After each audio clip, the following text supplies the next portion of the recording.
तर गायला ठेवलं खुराक आणि दूध काढायची तर काय गरजच नाही आज.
हरण्याला पुन्हा हवतात होईल.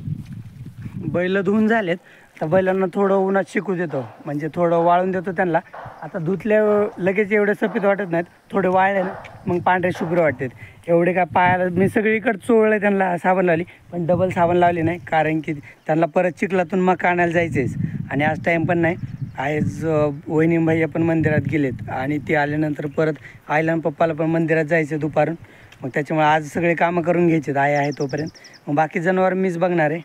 मग त्याच्यामुळं बैलांना आता वाळून देतो. हरण्याला धुवायला आणलं होतं तर लगेच लाईट गेली. मला हरण्या धुतल्या की मोत्या धुवायचा होता आज. मोत्या लय दिवस झालं धुतलेला आणि तो आता मोठा झाला ना, धुवून देत नाही थोड्या पाण्यात, म्हणून त्याला इथं बांधून धुवायचं होतं मला. पण हरण्या आणला कीच लाईट गेली. मग त्याच्यामुळे मोत्या आता राहायला धुवायचा. पुढच्या वेळेस धुताना ना मोत्याला पण धुणार आहे. तर बैलांना थोडा वेळ वाळून देतो, मग बाकीचे कामं पण बघायचे आहेत. इकडं गुडघ्याला ना किती जरी धुतले ना तरी ते बसून बसून थोडेसे वन झालेले आहेत ना, आणि केस पण थोडेसे लालसर झालेले आहेत. तिथले शेण काहीच नाही गुडघ्यापाशी, पण ते रोज बसून बसून तसे डाग झालेले आहेत त्याला पुढे गुडघ्याला वगैरे. नाही तर तसे मी स्वच्छ धुतलेत, कमी वेळात स्वच्छ धुतलेत बैल. चिमण्यात व्हायला जरा शांत आहे, एका दाव्याने बांधला तरी दूध येतो. सरच्या दोन्हीकडूनच बांधावं लागतो दोन्ही साईडनी धुण्यासाठी. आता मस्त ऊन पण पडले, चांगलं वाळतील. मोत्या आज वाचला धुवायचा. त्याने तिच्याची छोटी प्लेट खिळून खिळून फोडली. त्याला आता पाठी ठेवावं लागतं, पाणी बी सांडलं. धर धर, होय होय धर.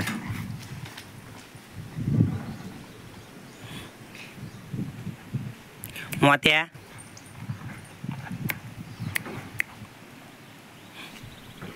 इकडं चालू यायचा, मूग बडवायचा. इकडं पाठीत मूग काढून ठेवलाय. इकडं मूग आहे, इकडं बडवती, इकडे टरकल आहे. आणि हे आपण जनावरांना बाजरी आणतो ना खायला, तर त्या बाजरीचे आपण कणसं काढून ठेवतो तिकडं.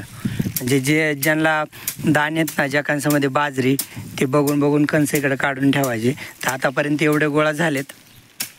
आणि जसं आपण जनावरांना बाजरी आणलो ना, तशी मग इकडं कणसं काढून ठेवू वेगळे. आपण बाजरी मका जनावरांसाठी चालू केली. बैल आता वाळलेत, त्याच्यामुळं बांधले, सावलीत. आता त्यांना आज मकाच खायला टाकली, मकान बाजरी. कालपासून मका बाजरी चालू केली आणायला. आबाळ आलंय. आईचं तर मुगाचे सगळे कामं झालेत, मूग नीट करून झालाय. मुगाचा तर सगळा राडा झालाय. आणि आपल्याला मूग झालाय एवढा, ह्या ठेवला आहे. इकडं किती आहे बघा, असला चांगला आहे मूग. आणि हा मूग असेल 50-60 किलो, 80 किलो व्हायला पाहिजे होता आपल्या तेवढ्या शेतात. 20 किलो कमी झाला, 20-25 किलो. 60 किलो असेल, 50-60 किलो, तर 80 किलो तरी व्हायला पाहिजे होता. मुगाचं जे टर्पल होतं ना वरचं शेंगीचं, तर ते टाकलं इकडे जनावरांना खायला. तर ह्यांना दुपारून आता तेच खायला टाकले. सकाळून टाकले होते मका कादरून.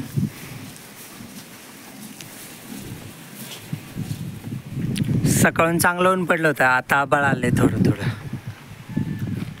बैलगाडीत एवढं खायला शिल्लक आहे, आणखीन आणायचं खायला.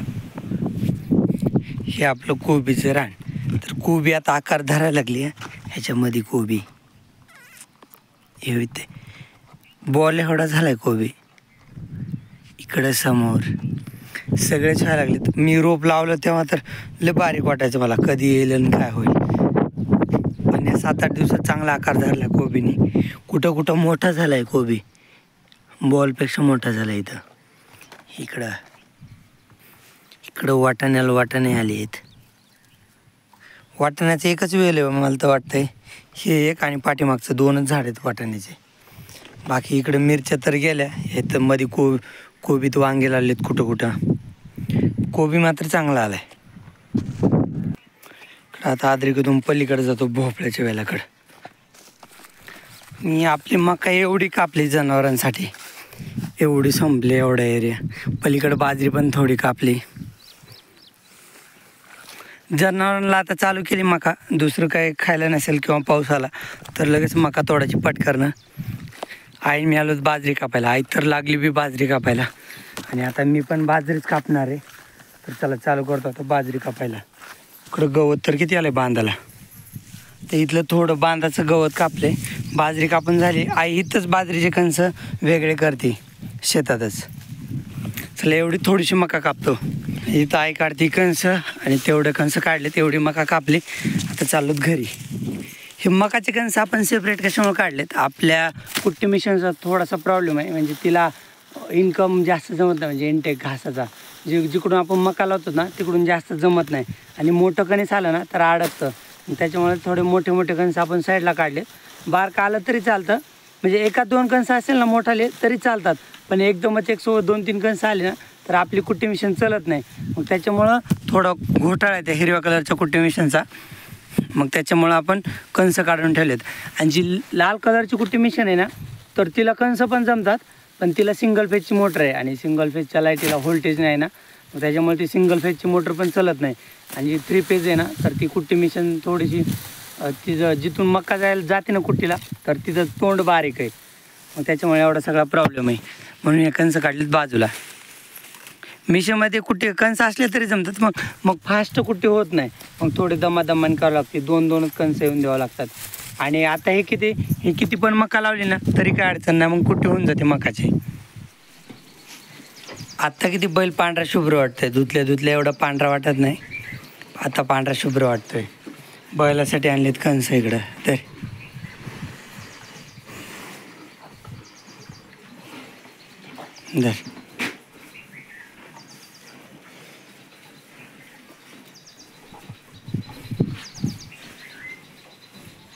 धर.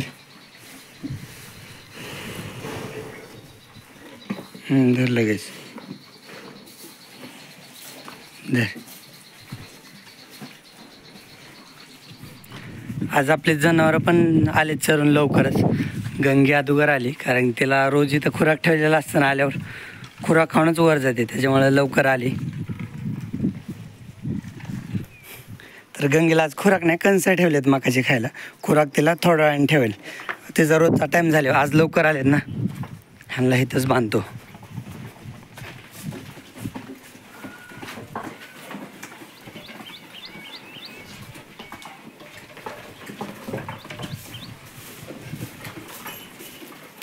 हिलरी आहे.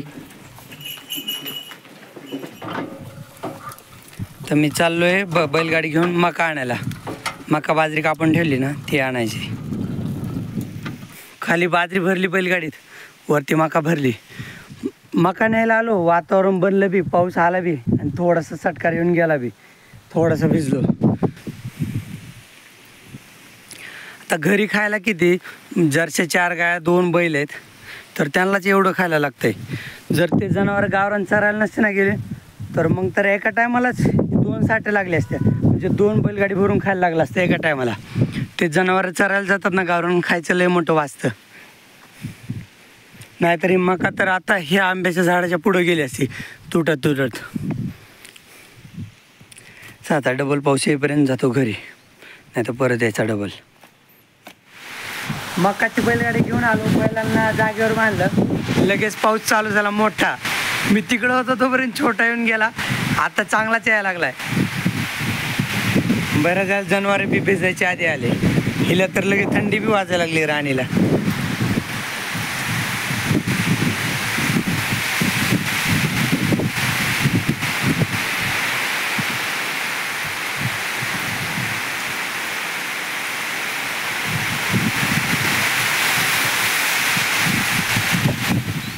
भैया बाहेर गेला होता, तर भैया पण आला नाही. आई पप्पा पण बाहेर गेलेत. रोज जनावरांना खुराक ठेवायचं काम भैयाकडे असतं, पण आज भैया येणार नाही, त्याच्यामुळे लवकरच खुराक ठेवून घेतो. तर इकडे चालवलं गंगाला खुराक आणि मोत्याला पण चपाती चालवली, चपाती भाकर. आणि खाली गंगाचा खुराक आहे. खुराक मला माहीत नाही म्हणजे किती असतो, मी अंदाजात ठेवतोय. आणि तिने कणसं पण खाल्लेले आहेत ना मकाचे, मग त्याच्यामुळे अंदाजातच खुराक ठेवणार आहे सगळ्या गायांना. आणि काम आता लवकर उरकून घेतो. तसं तर पप्पांनी ते गावरान जनावर चरून आणलेत, आईने मला मका वगैरे कापू लागली, त्याच्यामुळे सगळे कामं तर झालेत. मी एकटाच आहे घरी, मग त्याच्यामुळे कामं जरा लवकर उरकून घेतो. दूध काढायची तर गरजच नाही. हरण्या सुटला होता, हरण्याने तर सगळं दूध पिलेलं असन, त्याच्यामुळं काय अडचणच नाही. आता धार काढायची तर गायला ठेवलं खुराक, आणि दूध काढायची तर काय गरजच नाही. आज त्याने दावं तोडलं, कधी तुटलं काय की त्याचं दाव बदलायला पाहिजे होतं, पण त्याचं दाव मी बदललं नाही, खराब झालं होतं. म्हटलं आता पोळ्याच्या वेळेस बदलता येईल, तोपर्यंत त्याने कार्यक्रम केला. त्याला आता उद्या सकाळी दूध न पाजायचं हरण्याला. त्याला तो आत्ता पिलं ना, आता तो सगळं दूध पिलं आहे, त्यामुळे आता संध्याकाळी धार काढायची नाही. मग उद्या सकाळी हरण्याला दूधच नाही पाजायचं, त्याला फक्त गायसमोर बांधायचं आणि धार काढून घ्यायची. मग त्याने अशी चिटिंग केली ना, मी पण सकाळी चिटिंग करणार. सकाळपर्यंत भैया येईल दूध काढायला, भैया उशीर येईल, पण सगळं पोटभर दूध पिले रे. हरण्या इतकं दूध पिलंय ना, तो आता दुधाकडे बघत पण नाही. म्हणजे इतकं पोटभर दूध पिलं की खुराक खातोय, पण दूध पिऊ वाटत नाही त्याला. खाय आता त्याला थोडं खुराक पण खाऊन देतो आणि मग त्याला त्याच्या जागेवर बांधतो. आणि त्याला आता आजच्या दिवस मी त्याच दाव्याला बांधणार आहे, उद्या सकाळी त्याला चांगलं दाव करणार आहे मी. हरणे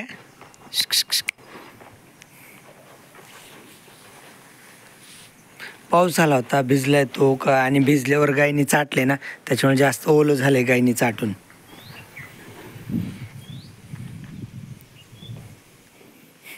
आता गाईच्या कासेत दूधच राहिलं नाही, काहीच, सगळं पिलाय तो,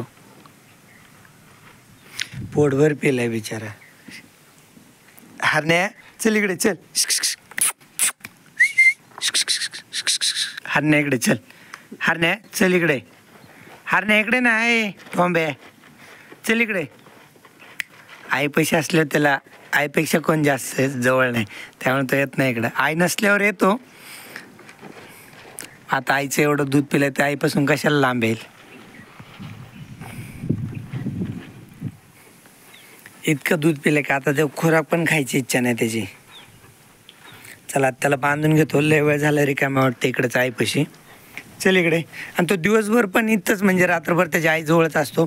तो इथं ह्या पोलला बांधलेला असतो, गंगा तिथं असते जवळच असतो, पण तरी पण असं करतो का रे. का गाईचं खुराक खाऊन झालंय गंगाचं, हरण्याला बांधलं आता त्याच्या जागेवर. त्याचं दावा उद्याच्याला बदलितो मी. आज मला भरपूर काम आहे, ते एकटंच आहे त्याच्यामुळं. हरण्या चला आता बाकीचे कामं बघतो. आता संध्याकाळी तर गंगाचं दूध काढायची गरजच नाही. मोत्या काय रे, काय बघतो. गप गप गप रे. इकडं दर्शनला खुराक ठेवून घेतलंय. आता मी इकडं गॅसवर दूध गरम करून ठेवतो संध्याकाळचं. आणि आई 4 वाजता गेली ना, माझा स्वयंपाक करून गेली आई.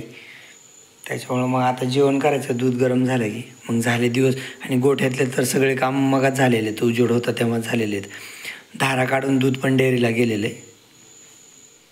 झालं गरम केलं पण.